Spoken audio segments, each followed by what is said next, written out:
अभिवादन।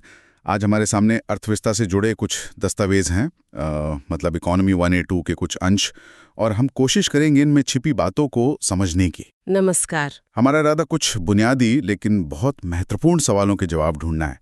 जैसे लोग अपने पास कैश क्यों रखते हैं, बैंकों में पैसा घूमता कैसे है, ये लिक्विडिटी या तरलता जो हम सुनते हैं ये है क्या आखिर, सही। और इकोनॉमी में पैसा बनता कैसे है, उसे मापते कैसे हैं।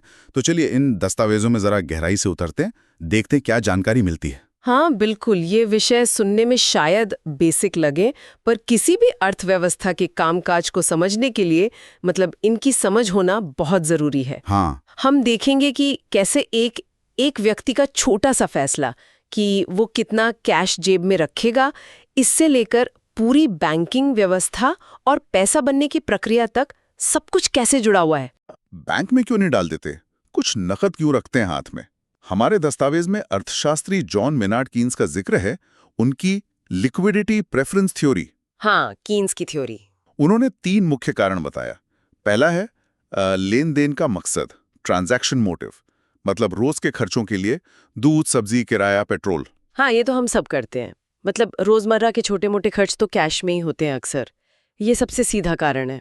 फिर दूसरा कारण बताया है एहतियाती मकसद, प्रिकॉशनरी मोटिव, यानी अचानक कोई जरूरत आ पड़े, कोई इमरजेंसी, उसके लिए तैयारी। बिल्कुल, जैसे कोई मेडिकल इमरजेंसी हो गई या कहीं अचानक जाना पड़ गया, तो हाथ में कुछ पैसा होना एक तरह से एक सेफ्टी नेट जैसा है। भविष्य का क्या पता। हाँ बिल्कुल। और तीसरा जो शायद उतना कॉमन नहीं लगता, वो है सट्टा मकसद, स्पेक्युलेटिव मोटिव। दस्तावेज कहते हैं लोग कभी-कभी कैश इसलिए भी रखते हैं ताकि भविष्य में कोई अच्छा इन्वेस्टमेंट का मौका मिले तो चूक ना जाए। अच्छा, कैसे? जैसे मान लीजिए किसी को लग रहा है कि अरे सोने का भाव गिरने वाला है या कोई शेयर सस्ता होने वाला है, तो वो कैश तैयार रखता है कि जैसे ही दाम गिरे फट से खरीद ले। हाँ, ये बात सही है। इस नजरिए से देखें तो कैश अपने आप में एक तरह का वेटिंग इन्वेस्टमेंट बन जाता है, सही मौके के इंतजार में। और ब्याज दरों का क्या असर होता है इस पर? हाँ बिल्कुल, सीधा असर पड़ता है। सोचिए, अगर बैंक बहुत अच्छा ब्याज दे रहे हो तो लोग सट्टा मकसद से कम कैश रखेंगे ना। हाँ, क्योंकि पैसा बैंक में ज्यादा कमाएगा। बिल्कुल, कैश रखने की अपॉर्चुनिटी कॉस्ट अवसर लागत बढ़ जाती है। इसके उलट अगर ब्याज दरें कम हो तो कैश रखने में उतना नुकसान नहीं लगता। और अर्थव्यवस्था की हालत का भी असर होता होगा, जैसे जीडीपी बढ़ रही हो या महंगाई। निश्चित रूप से, दस्तावेज भी यही इशारा करते हैं। जब जीडीपी बढ़ती है या महंगाई ज्यादा होती है तो लेन देन के लिए, ट्रांजैक्शन मोटिव के लिए लोगों को ज्यादा कैश चाहिए होता है। अच्छा। लेकिन हाँ, अगर ब्याज दरें ऊंची हैं तो सट्टेबाजी वाले मकसद से कैश कम रखा जाएगा। तो ये दिलचस्प है कि कैसे ये तीनों व्यक्तिगत कारण, लेन देन, एहतियात और सट्टा, ये सब मिलकर पूरी अर्थव्यवस्था में नकदी की कुल मांग तय करते हैं। इसी से जुड़ा हुआ एक और शब्द है लिक्विडिटी या तरलता। पेज 2 और 3 पर इसका जिक्र है। क्या मतलब है इसका? लिक्विडिटी, आसान भाषा में कहें तो कोई भी संपत्ति, कोई एसेट कितनी आसानी से और कितनी जल्दी बिना अपनी कीमत गंवाए कैश में बदली जा सकती है। ओके, तो सबसे ज्यादा लिक्विड क्या हुआ? वो तो खुद कैश ही है, उसको बदलने की जरूरत ही नहीं। हाँ वो तो है। और उसके बाद दस्तावेज में सोना, शेयर, सरकारी बॉन्ड का नाम है, ये भी काफी लिक्विड है। हाँ, काफी लिक्विड माने जाते हैं क्योंकि इनके लिए बाजार है, खरीदार बेचने वाले आसानी से मिल जाते हैं, आप इन्हें जल्दी बेचकर कैश पा सकते हैं। और कम लिक्विड यानी इलिक्विड क्या हुआ? जैसे मकान, जमीन या कोई महंगी पेंटिंग। अब इनको बेचने में टाइम लगता है, सही खरीदार ढूंढना पड़ता है, मोल भाव होता है, कीमत भी शायद कम मिले अगर जल्दी बेचना हो। हाँ बिल्कुल, तो ये इलिक्विड एसेट्स हुए। अच्छा, बैंकों में जो पैसा जमा होता है उसकी भी लिक्विडिटी अलग अलग होती है। पेज 2 पर डिमांड और टाइम लायबिलिटीज की बात है। बिल्कुल, बैंक के नजरिए से देखें तो ग्राहकों की जमा उनकी देनदारी है, लायबिलिटी। ये 2 तरह की होती हैं। पहली है डिमांड लायबिलिटीज। डिमांड लायबिलिटीज इसमें आते हैं करंट अकाउंट और सेविंग्स अकाउंट, कासा। ये पैसा ग्राहक जब चाहे मांग सकता है, बैंक को तुरंत देना होता है, इसलिए ये ज्यादा लिक्विड है। और दूसरी है टाइम लायबिलिटीज। इसमें फिक्स डिपॉजिट एफडी और रिकरिंग डिपॉजिट आरडी आते हैं। एफडी और आरडी, ये पैसा एक तय समय के लिए जमा होता है। बैंक को इसे समय से पहले देने की बाध्यता नहीं होती, हालांकि पेनाल्टी के साथ निकाल सकते हैं। इसलिए ये कम लिक्विड है कासा के मुकाबले। यहाँ एक और पॉइंट है कि ग्राहक का डिपॉजिट बैंक के लिए लायबिलिटी है, देनदारी, लेकिन बैंक जो लोन देता है वो उसका एसेट है, संपत्ति। हाँ, ये बहुत बेसिक लेकिन जरूरी बात है बैंकिंग समझने के लिए। बैंक का बिजनेस इसी पर चलता है, लायबिलिटी लेना यानी डिपॉजिट और एसेट बनाना यानी लोन। इसी कॉन्टेक्स्ट में पेज 3 पर ग्रीन डिपॉजिट का भी जिक्र है। ये क्या है? हाँ, ग्रीन डिपॉजिट ये एक खास तरह की एफडी है। इसमें बैंक वादा करता है कि आपसे लिया गया पैसा सिर्फ पर्यावरण के लिए अच्छी परियोजनाओं में ही लगाया जाएगा। जैसे renewable energy, waste management, clean transportation वगैरह। बैंक ये पैसा फॉसिल फ्यूल या तंबाकू जैसे प्रोजेक्ट्स में नहीं लगा सकता। अच्छा, तो ये पर्यावरण के प्रति जागरूक लोगों के लिए है और ये सुरक्षित है। हाँ, दस्तावेज कहता है कि ये भी DICGC से 5 लाख तक बीमाकृत होते हैं, जैसे सामान्य एफडी होती है। ये तो अच्छी पहल है। अब पेज 4 पर आते हैं, बल्क डिपॉजिट और अनक्लेम्ड डिपॉजिट। ये बल्क डिपॉजिट क्या होता है? बल्क डिपॉजिट मतलब बहुत बड़ी रकम की एफडी। दस्तावेज के हिसाब से 2024 के नियम देखें तो 3 करोड़ रुपए या उससे ज्यादा की कोई सिंगल एफडी बल्क डिपॉजिट मानी जाती है। अच्छा, 3 करोड़। तो इसका क्या मतलब है? मतलब ये कि बैंक ऐसी बड़ी डिपॉजिट्स पर ग्राहकों को अलग से निगोशिएट करके ब्याज दर दे सकते हैं। वो सामान्य दरों से ज्यादा भी हो सकती है या कम भी। ये बैंक की जरूरत पर निर्भर करता है। ओके। और उन खातों का क्या जो लोग भूल जाते हैं, सालों तक इस्तेमाल नहीं करते? यहाँ 2 शब्द हैं, इनऑपरेटिव और अनक्लेम्ड। हाँ, अगर किसी खाते में सेविंग्स या करंट 2 साल से ज्यादा कोई लेन देन न हो, न पैसा डाला न निकाला, तो वो खाता इनऑपरेटिव यानी निष्क्रिय हो जाता है। ठीक है, 2 साल। और अनक्लेम्ड कब होता है? अनक्लेम्ड यानी लावारिस, ये तब होता है जब खाता 10 साल या उससे ज्यादा समय से ऑपरेट न हुआ हो, या फिर कोई एफडी मैच्योर हो गई लेकिन मैच्योरिटी के 10 साल बाद तक भी किसी ने पैसा क्लेम नहीं किया। 10 साल? तो फिर उस पैसे का क्या होता है? बैंक रख लेता है? नहीं, बैंक नहीं रखता। 10 साल पूरे होने के बाद बैंकों को ये सारा पैसा RBI के पास एक खास फंड में ट्रांसफर करना होता है। इसका नाम है जमाकर्ता शिक्षा और जागरूकता fund, depositor education and awareness fund. अच्छा, DEA फंड। लेकिन क्या इसका मतलब यह है कि मालिक का पैसा गया? नहीं, बिल्कुल नहीं। पैसा DEA फंड में चला तो जाता है, लेकिन ग्राहक या उसके कानूनी वारिस बाद में भी सही प्रक्रिया फॉलो करके बैंक से अपना पैसा क्लेम कर सकते हैं। बैंक फिर DEA फंड से वो पैसा वापस लेकर ग्राहक को देता है। और इस भूले हुए पैसे को ढूंढने के लिए RBI ने कुछ किया है। कई बार लोगों को पता ही नहीं होता कि उनके किसी रिश्तेदार का पैसा कहीं पड़ा है। हाँ, बिल्कुल। ये एक बड़ी समस्या थी। इसीलिए 2023 में RBI ने एक बहुत अच्छा कदम उठाया। उन्होंने एक सेंट्रलाइज्ड वेब पोर्टल लॉन्च किया है जिसका नाम है उद्गम। उद्गम? हाँ, UDGAM, unclaimed deposits gateway to access information.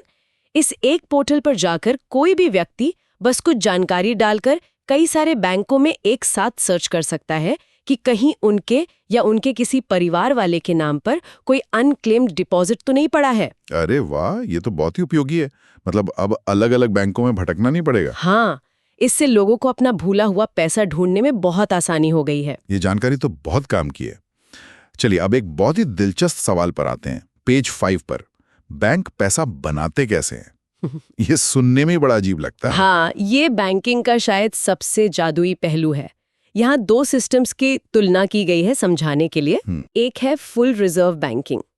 सोचिए एक ऐसी दुनिया जहाँ बैंक जितने भी डिमांड डिपॉजिट लेते हैं, मतलब सेविंग्स और करंट अकाउंट का पैसा, उन्हें वो पूरा का पूरा 100% अपने पास रिजर्व रखना पड़ता है। वो उससे लोन दे ही नहीं सकते। तो इसका फायदा है सुरक्षा। बैंक कभी फेल नहीं होगा क्योंकि उसके पास सारे जमाकर्ताओं का पैसा हर वक्त मौजूद है। बैंक रन का खतरा नहीं। लेकिन नुकसान बहुत बड़ा है। अगर बैंक लोन ही नहीं देंगे तो बिजनेस कैसे चलेंगे? लोग घर कैसे खरीदेंगे? अर्थव्यवस्था में पैसा घूमेगा ही नहीं। आर्थिक विकास लगभग रुक जाएगा। ये तो बड़ी दिक्कत है। तो फिर असल में क्या होता है? असल दुनिया में और भारत में भी जो सिस्टम चलता है वो है fractional reserve banking. Fractional reserve? हाँ, इसमें बैंकों को अपने डिमांड डिपॉजिट का केवल एक छोटा सा हिस्सा, एक फ्रैक्शन ही रिजर्व में रखना होता है। ये हिस्सा आरबीआई तय करता है, जिसे हम सीआरआर यानी कैश रिजर्व रेशियो कहते हैं। अच्छा, सीआरआर। बाकी जो पैसा बचा उसे बैंक लोन के तौर पर आगे दे सकते हैं। यहीं पर वो पैसा बनाने वाली बात आती है। मतलब हम जो 100 रुपए जमा करते हैं, बैंक उसका एक छोटा हिस्सा रखकर बाकी मान लीजिए 90 रुपए किसी और को लोन दे देता है। बिल्कुल। और वो 90 रुपए फिर अर्थव्यवस्था में खर्च होते हैं और संभवतः किसी और बैंक में जमा हो जाते हैं। वो बैंक फिर उसका एक हिस्सा रखकर बाकी आगे लोन दे देता है और ये सिलसिला चलता रहता है। तो शुरुआती 100 रुपए से कहीं ज्यादा पैसा अर्थव्यवस्था में घूमने लगता है। हाँ, इसी को कहते हैं क्रेडिट क्रिएशन या मनी क्रिएशन। ये सिस्टम अर्थव्यवस्था को चलाने के लिए जरूरी है क्योंकि इससे लोन मिलता है, निवेश होता है, विकास होता है। लेकिन इसमें रिस्क भी है, जैसा आपने कहा, अगर सब लोग एक साथ पैसा निकालने आ गए तो। हाँ, वही बैंक रन का खतरा, क्योंकि बैंक के पास हर जमाकर्ता का पूरा पैसा कैश में नहीं होता, ज्यादातर तो लोन में बटा होता है। इसीलिए सिस्टम भरोसे पर चलता है और आरबीआई जैसे रेगुलेटर्स इस पर कड़ी नजर रखते हैं ताकि स्थिरता बनी रहे। ये विकास और स्थिरता के बीच एक संतुलन है। अच्छा, तो जब बैंक इस तरह पैसा बना रहे हैं और फैला रहे हैं, तो कुल पैसे को इकोनॉमी में मापते कैसे हैं? पेज 6 और 7 पर M1, M2, M3, M4 की बात है। हाँ, ये मनी सप्लाई के अलग-अलग मेजरमेंट हैं। आरबीआई इन्हीं को ट्रैक करता है अपनी मॉनेटरी पॉलिसी बनाने के लिए। ये बेसिकली तरलता यानी लिक्विडिटी के घटते क्रम में है। तो सबसे पहले M1, इसे नैरो मनी यानी संकीर्ण मुद्रा कहते हैं। फॉर्मूला है M1 इज इक्वल टू जनता के पास करेंसी, नोट और सिक्के, प्लस बैंकों के पास डिमांड डिपॉजिट, कासा। ये सबसे ज्यादा लिक्विड पैसा है। हाँ, ये वो पैसा है जो लगभग तुरंत खर्च किया जा सकता है। ठीक है। फिर है M2, ये M1 से थोड़ा बड़ा है। M2 is equal to M1 plus डाकघरों में जो सेविंग्स डिपॉजिट हैं वो ब्रॉड मनी यानी व्यापक मुद्रा कहते हैं।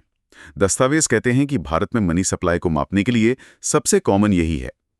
M3 को समग्र मौद्रिक संसाधन भी कहते हैं, एग्रीगेट मॉनेटरी रिसोर्सेज। हाँ, इसका फॉर्मूला है M3 equals to M1 plus बैंकों के पास जो टाइम डिपॉजिट्स है, FDRD। बिल्कुल, तो इसमें बैंकों की फिक्स्ड और रेकरिंग डिपॉजिट्स भी शामिल हो जाती हैं, जो कासा से कम लिक्विड है। इसलिए M3 पैसे का एक ज्यादा बड़ा माप है, लेकिन M1 से कम लिक्विड है। आरबीआई इसी M3 पे खास नजर रखता है। अगर M3 बहुत तेजी से बढ़ रहा हो तो ये संकेत हो सकता है कि इकोनॉमी में पैसा ज्यादा हो रहा है, जो अच्छी बात भी हो सकती है, ग्रोथ का संकेत, लेकिन इससे महंगाई बढ़ने का खतरा भी रहता है। समझ गया। और आखिर में M4। M4 सबसे व्यापक है।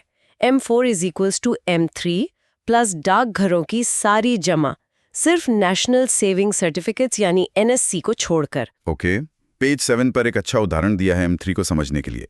एक MCQ है। हाँ, सवाल है कि अगर कोई बैंक से 1 लाख रुपए कैश निकालता है तो M3 पर क्या असर होगा? बढ़ेगा, घटेगा या उतना ही रहेगा? और जवाब है कि M3 अपरिवर्तित, अनचेंज्ड रहेगा। ये कैसे? सोचिए, M3 क्या है? M1 plus time deposit. और M1 क्या है? जनता के पास currency CU plus demand deposit DD। तो जब आपने 1 लाख रुपए कैश निकाला तो जनता के पास करेंसी CU 1 लाख रुपए बढ़ गई। सही।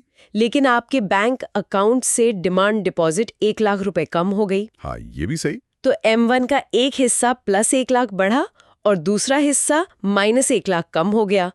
कुल मिलाकर M1 उतना ही रहा। और क्योंकि M1 नहीं बदला तो M3 भी नहीं बदला। पैसा बस बैंक अकाउंट से निकलकर आपकी जेब में आ गया। सिस्टम में M3 के हिसाब से पैसा उतना ही रहा। अरे वाह, ये तो बहुत ही बढ़िया तरीके से समझाया गया है। ये छोटी छोटी बातें ही कंफ्यूज करती हैं। हाँ, ये कॉन्सेप्ट क्लियर होना जरूरी है। इसी पेज पर कॉलर नोट सिस्टम मनी का भी जिक्र है। ये क्या चीज है संक्षेप में? ये दरअसल इंटर बैंक मार्केट की चीजें हैं।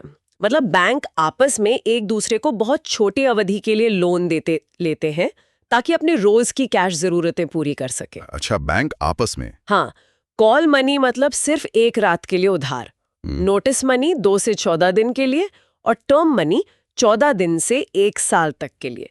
ये उनकी लिक्विडिटी मैनेजमेंट का हिस्सा है। समझ गया।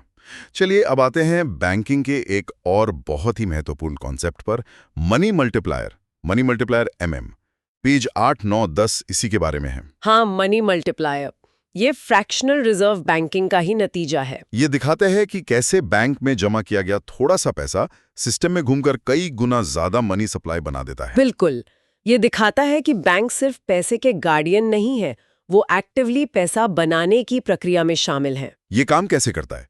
पेज 8 का उदाहरण फिर से देखते हैं। मान लीजिए CRR 10% है। ठीक है। कोई व्यक्ति बैंक ए में 100 रुपए जमा करता है।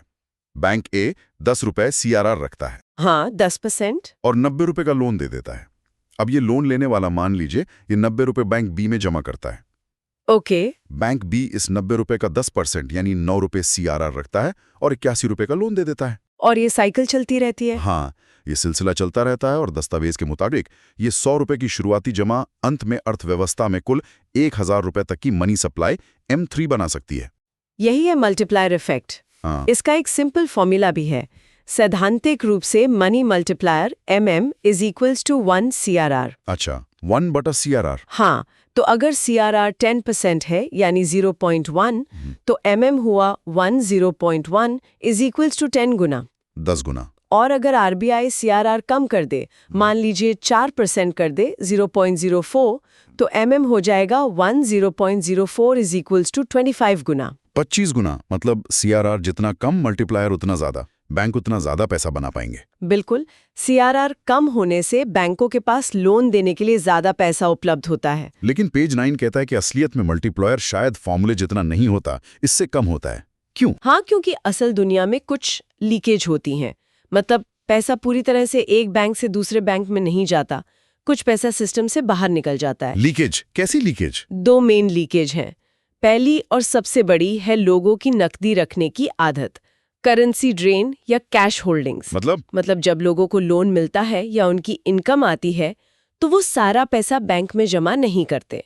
कुछ हिस्सा कैश के रूप में अपने पास रख लेते हैं, वही लेन देन, एहतियात या सट्टा मकासदों के लिए। अच्छा, तो वो पैसा मल्टीप्लायर चेन से बाहर हो गया। हाँ, वो पैसा आगे लोन बनने के लिए बैंक में वापस नहीं गया। तो ये एक लीकेज है। लोग जितना ज्यादा कैश रखेंगे, मल्टीप्लायर उतना कमजोर होगा। और दूसरी लीकेज? दूसरी लीकेज तो खुद CRR ही है। वो पैसा भी तो बैंक लोन नहीं दे सकते, उन्हें रिजर्व रखना पड़ता है। तो CRR जितना ज्यादा होगा, लीकेज उतनी ज्यादा होगी और मल्टीप्लायर उतना कम होगा। पेज 10 पर भारत में पिछले कुछ सालों में मल्टीप्लायर के उतार चढ़ाव का जिक्र है। ये इन लीकेज के असर को दिखाता है शायद। हाँ, ये बहुत इंटरेस्टिंग एनालिसिस है। बताइए। 2016 में नोटबंदी के ठीक बाद मनी मल्टीप्लायर असल में बढ़ा था। बढ़ा था? क्यों? क्योंकि लोगों को अपना कैश बैंकों में जमा करना पड़ा। तो जो कैश होल्डिंग वाली लीकेज थी, वो एकदम से कम हो गई। ज्यादा पैसा बैंकिंग सिस्टम में आ गया। अच्छा, ये तो उल्टा लगता है सुनने में। हाँ, लेकिन फिर 2020 में जब कोरोना आया तो मल्टीप्लायर घट गया। क्यों? क्योंकि लॉकडाउन और अनिश्चितता के कारण लोगों ने एहतियात के तौर पर बैंकों से कैश ज्यादा निकाला। कैश होल्डिंग वाली लीकेज बढ़ गई। समझ गया। और फिर 2023 वित्त वर्ष 24 में दस्तावेज कहता है कि मल्टीप्लायर फिर से बढ़ा है। इसके क्या कारण बताएं? आर्थिक सर्वेक्षण ने 3 कारण दिए। 1, 2000 रुपए के नोट वापस लिए गए, तो लोगों ने वो पैसा बैंकों में जमा किया, कैश लीकेज कम हुई। ठीक है। दूसरा, HDFC बैंक का विलय हुआ, जिससे बैंकिंग सिस्टम की ओवरऑल कैपेसिटी बढ़ी। और तीसरा, ब्याज दरें बढ़ी, जिससे लोगों को बैंक में पैसा जमा करने में ज्यादा फायदा दिखा। तो अगर हम इसे बड़ी पिक्चर में देखें, तो ये साफ है कि लोगों का बर्ताव और सरकार, RBI की नीतियां, ये सब मिलकर तय करती हैं कि इकोनॉमी में पैसा कितनी तेजी से मल्टीप्लाई होगा। बिल्कुल सही कहा। लोगों की बैंकिंग हैबिट्स बहुत मायने रखती हैं। डिजिटल पेमेंट बढ़ने से भी शायद इस पर असर पड़ा होगा। हाँ, ये भी हो सकता है।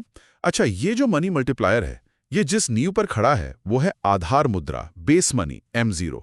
पेज 11, 13, 14 इसी के बारे में है। ये M0 क्या है? M0, इसे रिजर्व मनी भी कहते हैं या high powered money.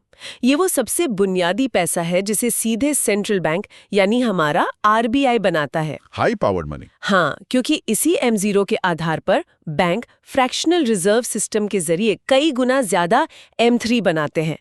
M0 basically RBI की कुल मॉनेटरी लायबिलिटी है। इसका फॉर्मूला क्या है? पेज 11 पर M0 is equal to circulation में करेंसी, जनता प्लस बैंकों की तिजोरी वाली, प्लस आरबीआई के पास बैंकों का जमा सीआरआर वाला, प्लस आरबीआई के पास अन्य जमा, यही है? हाँ, यही है।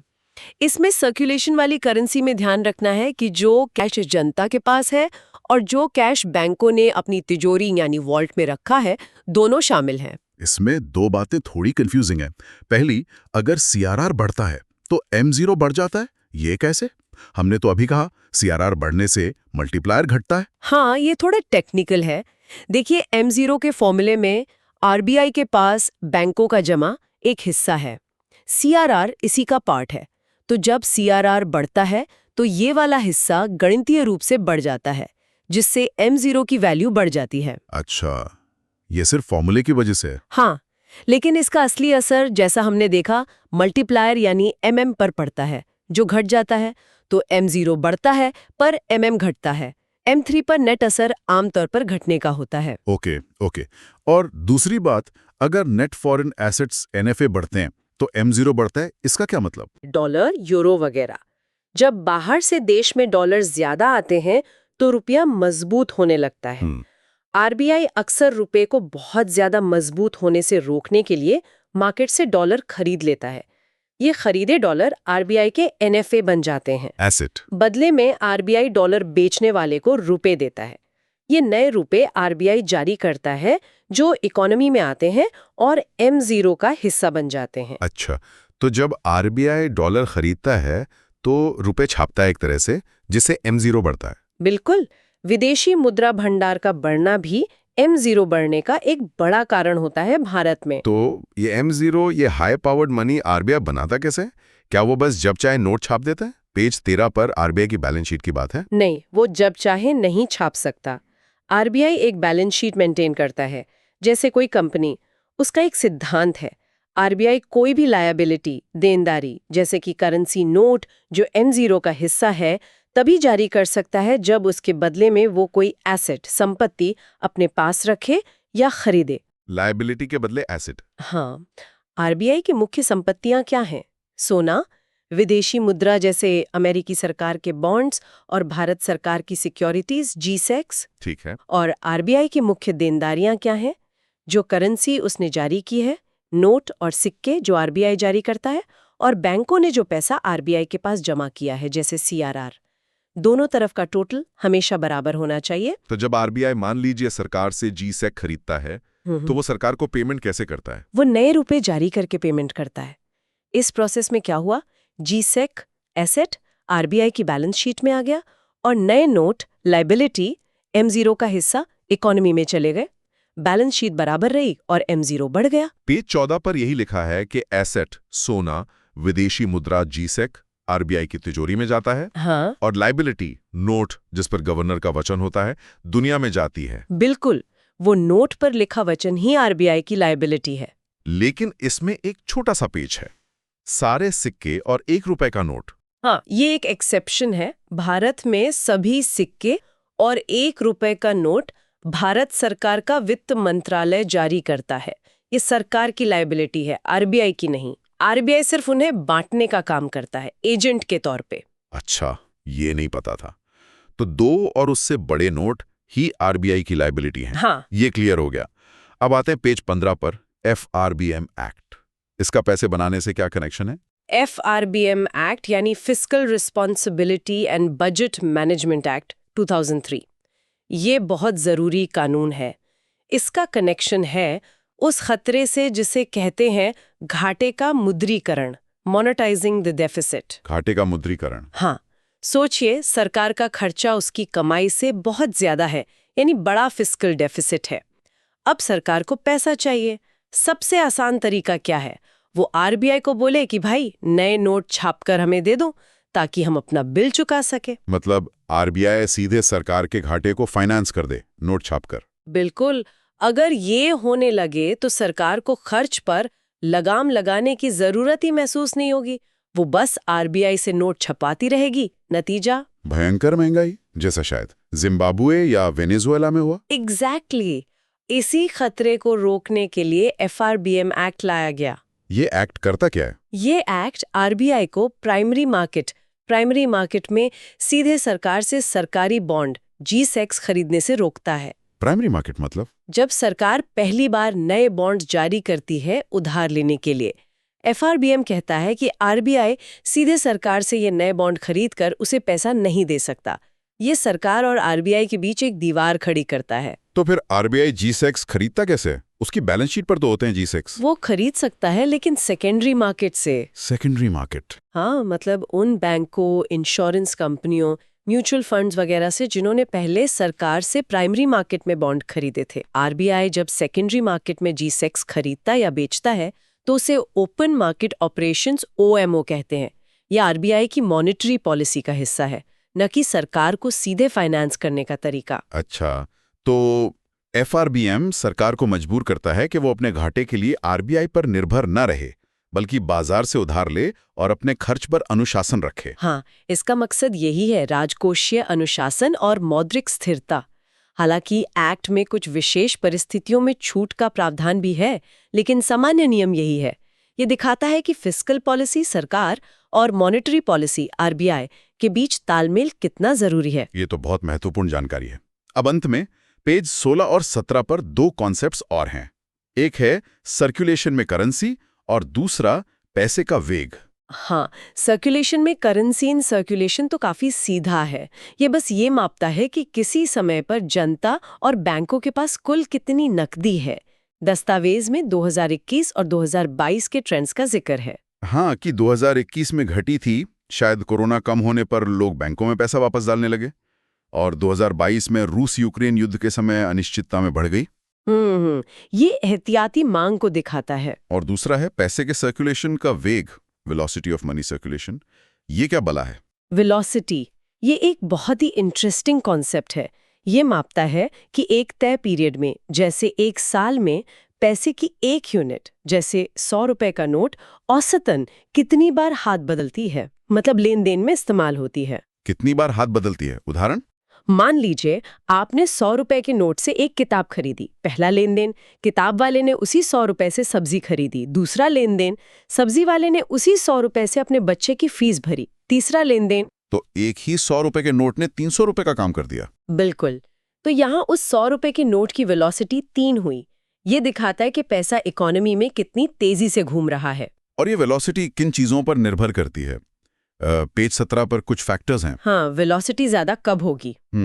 जब पैसा अमीरों के पास जमा रहने के बजाय गरीबों और मिडिल क्लास के हाथ में ज्यादा हो, क्योंकि वो जल्दी खर्च करते हैं। अच्छा। जब उधार लेना आसान हो और लोग उधार लेकर ज्यादा खर्च कर रहे हों। जब लोगों की आदतें बचत से ज्यादा खर्च करने वाली हों, कंज्यूमरिज्म। और इकोनॉमी की हालत? हाँ, जब इकोनॉमी बूम पर हो, लोग कॉन्फिडेंट हो, खूब खरीदारी हो रही हो, तब वेलोसिटी ज्यादा होती है। मंदी में लोग पैसा पकड़कर बैठ जाते हैं, खर्च कम करते हैं, तो वेलोसिटी गिर जाती है। तो ये आर्थिक गतिविधि का एक तरह से तापमान बताता है? हाँ, कह सकते हैं। GDP equals money supply velocity, ये एक मशहूर समीकरण भी है, क्वांटिटी थ्योरी ऑफ मनी। तो आज हमने काफी गहराई से कई चीजें समझी। लोगों के कैश रखने के पीछे के मनोविज्ञान से शुरू किया। हाँ, ट्रांजैक्शन, प्रिकॉशनरी, स्पेक्युलेटिव मोटिव्स। फिर लिक्विडिटी क्या है, कासा और FDRD में क्या फर्क है, ग्रीन डिपॉजिट क्या है, अनक्लेम्ड डिपॉजिट और UDGM पोर्टल की बात की। और सबसे मजेदार कि बैंक फ्रैक्शनल रिजर्व बैंकिंग और मनी मल्टीप्लायर से कैसे पैसा बनाते हैं। हाँ, और उसमें CRR और कैश होल्डिंग की लीकेज कैसे काम करती है। ये सब दिखाता है कि ये पूरी पैसे और बैंकिंग की दुनिया कितनी इंटरकनेक्टेड है, कितनी जटिल और रोचक है। बिल्कुल।